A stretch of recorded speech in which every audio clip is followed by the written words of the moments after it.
Hello all, myself Dr. Vikrant. I am consultant nephrologist at Asian Institute of Nephrology, Siliguri branch. Let me give you 7 important tips while dealing or knowing hypertension. The first important thing is when to say that I am having hypertension. So if you are checking your blood pressure at home and you find that your blood pressure is more than 135/85, it is hypertension. If you are checking your blood pressure at a doctor's clinic and it is more than 140/90, then it is hypertension. Now, second question is, whom should measure blood pressure? I suppose everyone should get their blood pressure checked because it is very much inexpensive, very easy, doesn't take much time, and it gives a lot of information to you also. Now, the third question is, what happens if we do not check our blood pressure, or if the blood pressure is uncontrolled, or if it is not checked over a long period of time? So basically, the side effects of having blood pressure. So hypertension, it can damage very vital important organs in your body, primarily the brain, the heart, and yes, definitely your kidneys also. So it is better to have it checked. Secondly, it is also advisable to monitor it regularly at home and wherever you are. Now, the next question is, whom to consult for blood pressure management? It is often said and seen in our practice that whenever the blood pressure is high, we often tend to go to cardiologist, or people tend to go to cardiologist or other specialist. But most importantly, the heart suffers the effects of high blood pressure, whereas the blood pressure or hypertension, most of the times it arises from kidneys. So it is very important that you consult your nephrologist, especially if you are having blood pressure or high blood pressure with the age of less than 35 years of age. Then definitely you must consult a nephrologist for your blood pressure management. Now, what is the best place to monitor your blood pressure? Let me tell you, it is not the doctor's clinic or a hospital, but it is the home where you are staying, where you should check your blood pressure. So the best place to have your blood pressure checked, monitored, is definitely at home. So now at home, what device will you check, or which device you should use to monitor your blood pressure? So we have a lot of electronic devices today. So any of which is available on many online platforms. So you can take any reliable electronic device, keep it at home and have it checked at there itself. Now, most importantly is, what is the correct method? So let me tell you here, the most important thing is the posture. So if you can see, whenever you have to check your blood pressure, you should relax for at least 5 minutes. Then sit back in your chair. The back should be resting. Your foot should touch the ground and your arm should be resting on the table. And your arm should be at the level of your heart.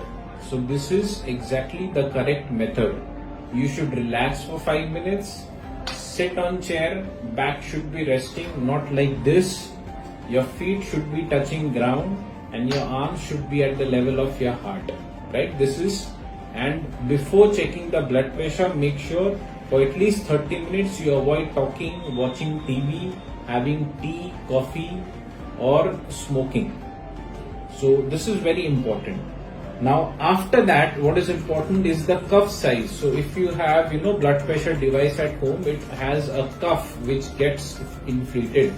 So the cuffs should be of right size. There are 3 different kinds of cuff.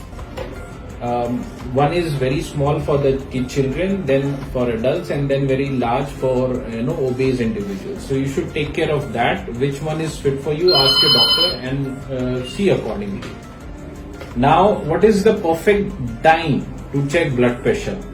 The perfect time is nothing like that. the more number of blood pressure measurements you take, the better. So one should be at daytime, maybe one at late evening or even at night before you sleep. All such readings are important. Most importantly, the method, the way you are checking is what matters the most.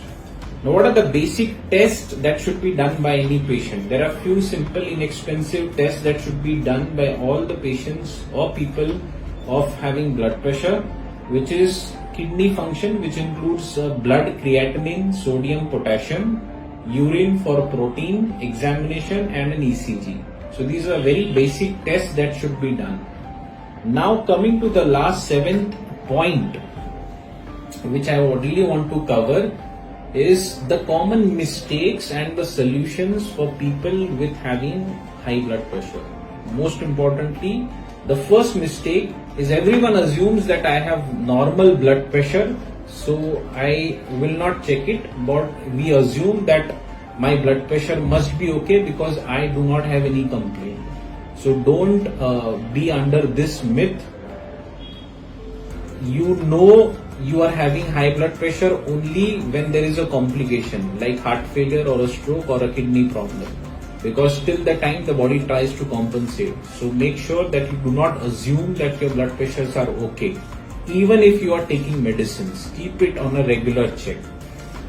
Stopping BP medicines is another thing. A few patients, they take BP medicines for a few days and then they stop, assuming that my blood pressure is normal now, so I don't have to take. This is wrong. Your blood pressure is normal because you are taking medicines and not that it has normalized. So do not stop. If you have to stop, consult a doctor first and then do. The other thing is relying only on clinic or doctor's clinic or hospital blood pressure, and this is the most common mistake. Only when we are going for a follow-up or a visit to a doctor, we tend to check blood pressure at that environment, and we tend to ignore blood pressure measurements at home. That should not happen. Now, so the solution is basically do regular monitoring of blood pressure at home. Do not rely only on office or clinic blood pressures. The other mistakes, which is improper lifestyle, that includes no exercise, no yoga, meditation, or leading a stressful life. So make sure at least 150 minutes of walking in a week is sufficient enough or recommended for as an exercise in your life or in your daily lifestyle to have blood pressure under control. About the diet, I would briefly say that understanding or having knowledge about salt. So there are various types of salt. One is iodized salt, one is low sodium salt, then we have Himalayan salt, which is pink in color, and then there is rock salt. So apart from the normal iodized salts, all the other salts have low sodium content, which is good. They also have additional potassium, magnesium, calcium, and other elements. So what you need to understand is that all these salt substitutes or all these salts other than the normal iodized salts are good if you are having blood pressure and your kidney damage is not there, or even if you have kidney damage but it is on early stage. But if you are having late stage kidney diseases, possibly dialysis or others, then it is better to avoid all the salt substitutes. Then you only use iodized salts but of a lesser quantity. And the best way is to take 3 pinch of salt, keep it in a packet on your dining table. Don't add salt while preparing food or while cooking food. When you sit for having that food, take out a pinch of salt from that packet, sprinkle it over and then consume. So that now it serves 2 purposes. You know that you are taking 3 grams of salt in a day and you don't lose taste also with that minimum quantity of salt. So these are the 7 things. I hope it covers and it helps all of you. And make sure that you have it checked, have a healthy life and have a healthy kidneys. Thank you.